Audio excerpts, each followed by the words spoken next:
Silakan Alfi Effendi, apakah Anda seorang muslim, Bang? Ya muslim bang. Oke, silakan Bang. Apa yang mau Anda utarakan? Silakan. Kita diskusi yang baik Bang ya. Jangan hujat menghujat, maki memaki, tapi pakai data kita kalau diskusi. Tadi Bang, sebenarnya ada kelanjutan tadi mengenai apakah Muhammad itu berbuat dosa. Ya berbuat sih bang. Kalau saya mohon maaf dulu ya. Kalau saya bukan ahli agama, tapi nanti saya akan bertanya. Boleh. Ya. Kalau di dalam Islam ya Nabi itu ya berbuat dosa bang. Berbuat dosa. Berarti dia tidak maksum ya. Bukan tidak maksum, tapi ngadain dulu deh, Gimana? ngadain dulu, ngadain nanti. Jangan sisiran terus Bang. Abang udah ganteng, tenang Bang.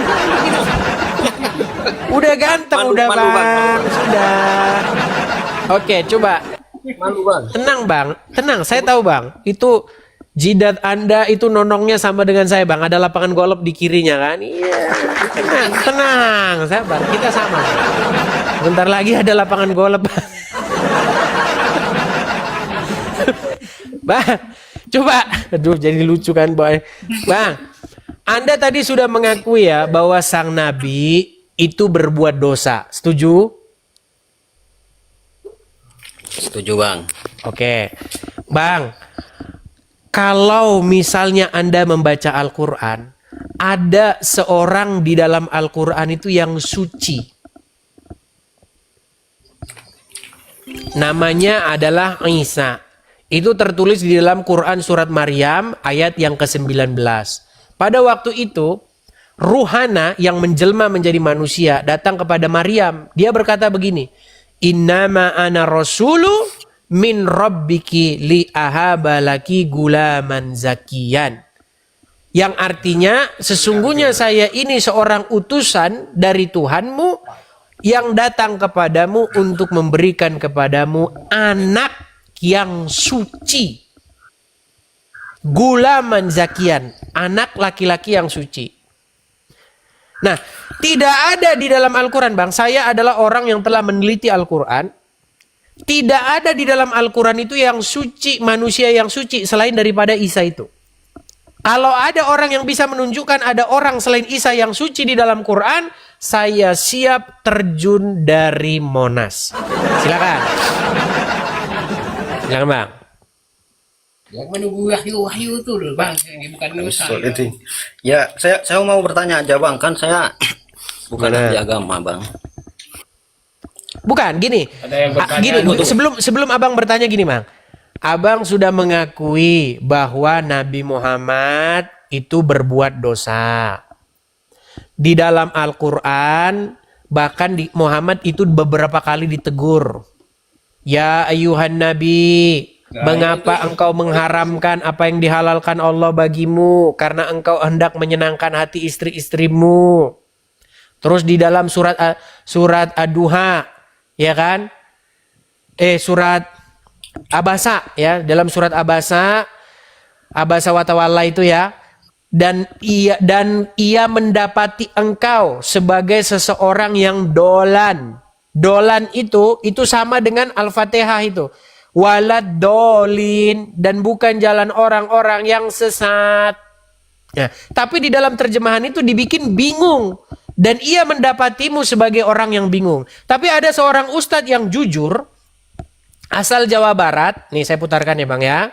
Itu sama dengan Abang itu, jujur dia. Ya, Bang. Sama dengan ustadz yang dari Malaysia juga kemarin. Nih ya, sebentar ya. Namanya Ustadz Effendi. Perhatikan. Kalau Abang dari Jawa Barat pasti kenal Ustadz ini. Perhatikan ya. Perhatikan. Saya akan putarkan. Dia juga mengakui bahwa sang Nabi. Nih, dia aja yang ngomong. Kalau saya ngomong nanti penistaan agama soalnya. Nih. Dengerin ya.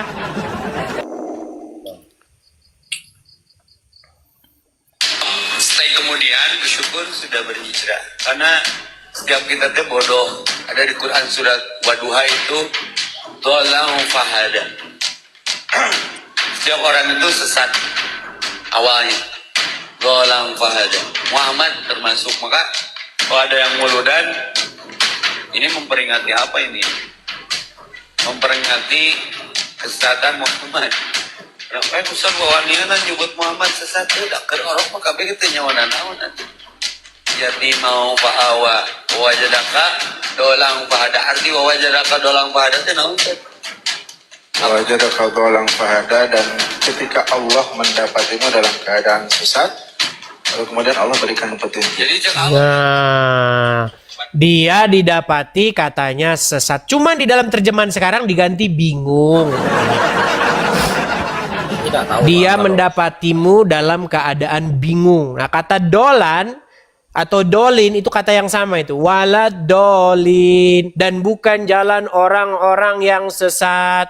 Nah, kata dolin itu ditempatkan yang sama. Dolan dolin itu ditempatkan yang sama kepada Nabi. Nah, makanya setuju dengan pernyataan Anda. Nah, kembali ke poin awal tadi. Kalau kita sudah mengakui bahwa sang Nabi Muhammad itu dikatakan berbuat dosa, sedangkan Isa itu adalah sosok yang suci, pertanyaannya, yang mana yang layak dijadikan junjungan atau yang pantas diikuti? Silakan. Ya Nabi Muhammad bang. Kalau dalam Nah.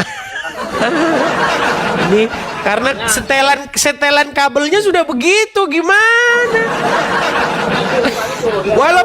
Walaupun dibilang apa juga, setelan kabel merahnya udah nempel ke sana.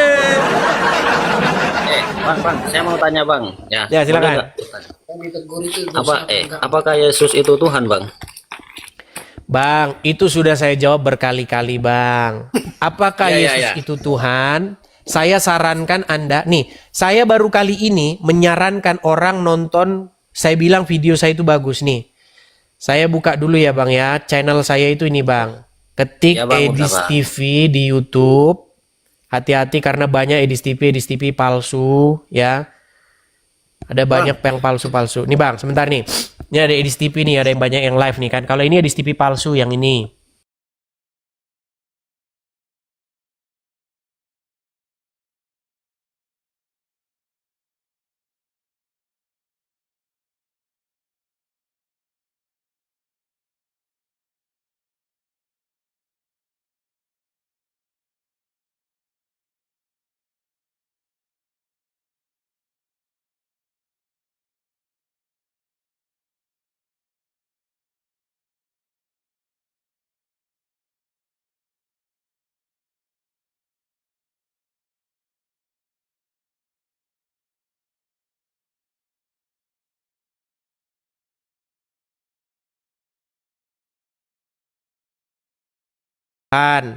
Bapa di surga adalah Tuhan.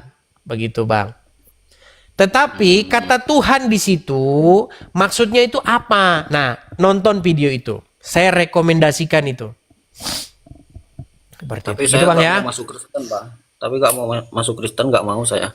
Ya, omongan Anda yang sekarang itu hanya sekedar omongan yang berasal dari hawa nafsu dan ketidakpengetahuan. Nanti satu saat kalau Anda menerima kebenaran, pasti nanti Anda bisa berubah, Bang. Seperti Ini itu. bang, Pak Ustadz mau ngomong bang ya, Pak Ustadz. Silakan. Itu termasuk dosa apa enggak yang ditegur Allah itu? Oke, Bukan baik. Muhammad enggak suci itu. Takkan tahu ditegur sama Gusti Allah. Jangan mendahulukan kan. Baik, Ada kita kata-kata bacakan ya. Kita bacakan ya Pak Effendi ya. dosa apa Baik. enggak? Oke, baik. Kita bacakan dulu. Di dalam surat At-Tahrim ayat yang pertama ya. Saya balikan lagi kamera saya. Apakah sang nabi itu berbuat dosa dan dia memiliki satu kesalahan? Baik. Kita buka ya At-Tahrim pasal yang pertama. Ayat yang pertama. Oke. Hai nabi, ya ayuhan nabi, ya wahai nabi, mengapa kamu mengharamkan apa yang Allah halalkan bagimu? Kamu mencari kesenangan hati istri-istrimu, dan Allah Maha Pengampun lagi Maha Penyayang. Sesungguhnya Allah telah mewajibkan kepada kamu sekalian membebaskan diri dari sumpahmu. Dan Allah adalah pelindungmu dan Dia maha mengetahui lagi maha bijaksana. Nah, kita fokus dulu ke dua ayat tadi ya. Kita fokus dulu ke ayat 2 tadi. Apa sebabnya? Apa sebabnya itu terjadi? Kalau kita baca tafsir-tafsirnya, perhatikan. Kita baca ya tafsir-tafsirnya ya.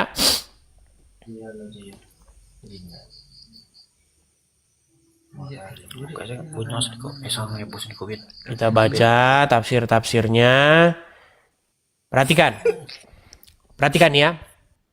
Diriwayatkan dari Anas bahwa Rasulullah mempunyai seorang budak perempuan yang beliau gauli.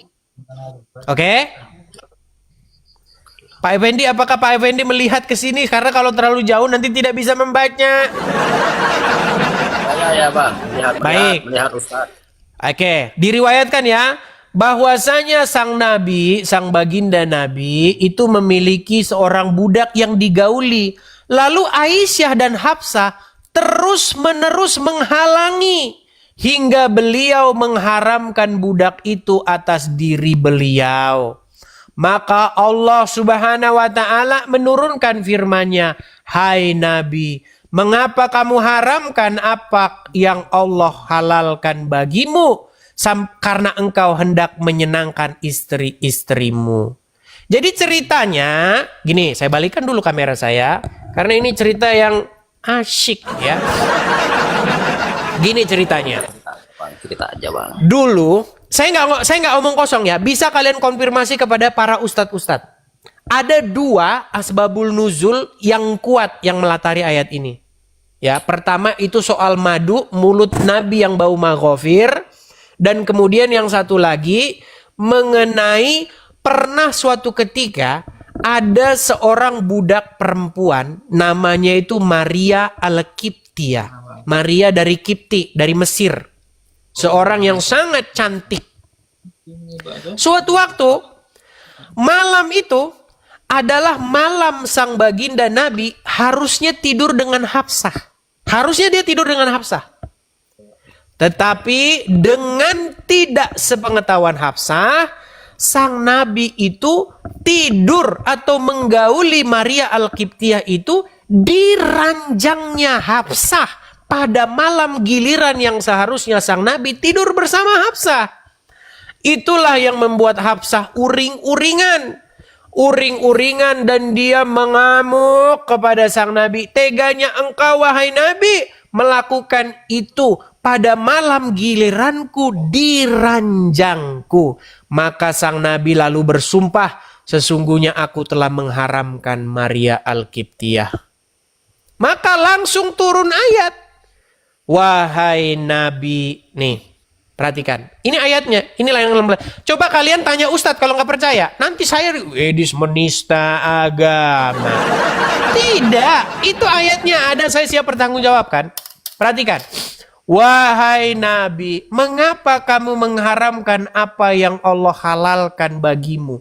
Kamu mencari kesenangan hati istri-istrimu. Jadi demi menyenangkan hati istrinya, dia haramkan apa yang dihalalkan. Ya, bahkan setelah itu ayat kedua, Muhammad diwajibkan untuk melepaskan diri dari sumpahnya. Ya, konon sumpahnya itu adalah bahwa dia bersumpah dia tidak akan lagi menggauli Maria Al-Kiptiah.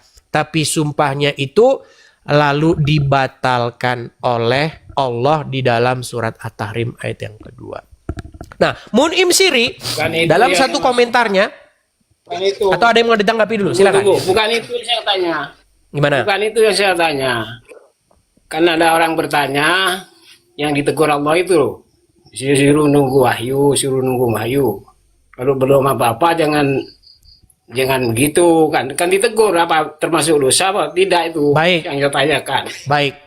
Jadi kalau kita berbicara mengenai karakter sang baginda Nabi, karakter dia itu dikatakan adalah seorang yang al-amin, jujur terpercaya. Bahkan di dalam Quran surat An-Naml ayat yang keempat kalau tidak salah, Di situ dikatakan wa ma yantiqu anil hawa in huwa illa wahyu yuha. Tidaklah apa yang diucapkan oleh Rasul tersebut berasal dari hawa nafsunya, melainkan berasal dari apa yang diwahyukan kepadanya. Di dalam sebuah hadis lagi pernah ada satu riwayat di mana ada yang bernama Abdullah ibn Amr. Dia menulis apapun yang diomong Muhammad ditulis. Muhammad ngomong A, tulis. Muhammad ngomong tulis, catat semua sama dia.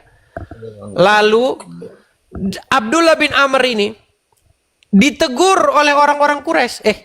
Kau tulis semua yang diomongin Muhammad itu. Dia kan manusia biasa. Kadang-kadang dia ngomongnya, kadang-kadang dia emosi, kadang marah, kadang lagi keadaannya bagus, kadang lagi susah. Kok kamu tulis semua? Nah, mendengar perkataan yang demikian, lalu dia berhenti menulis dan dia mengadu kepada Nabi.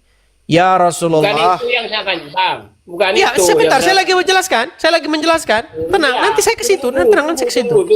Tunggu. Bukan Benar. itu yang saya tanya. Berdosa apa tidak? Iya, makanya nanti saya ke situ nanti akhirnya. Iya, yang ditegur Gusti Allah itu loh. Baik. Dosa apa enggak? Saya tanya. Apakah menurut Anda jikalau orang bersumpah membawa-bawa nama Allah, apakah itu dosa?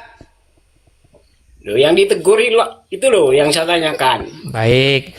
Dia kan ditegur perihal dia mengharamkan apa yang dihalalkan. Dan dia bersumpah. Enggak halalnya dosa apa enggak gitu. Iya, makanya itu yang saya tanyakan kepada Anda. Jawab dulu.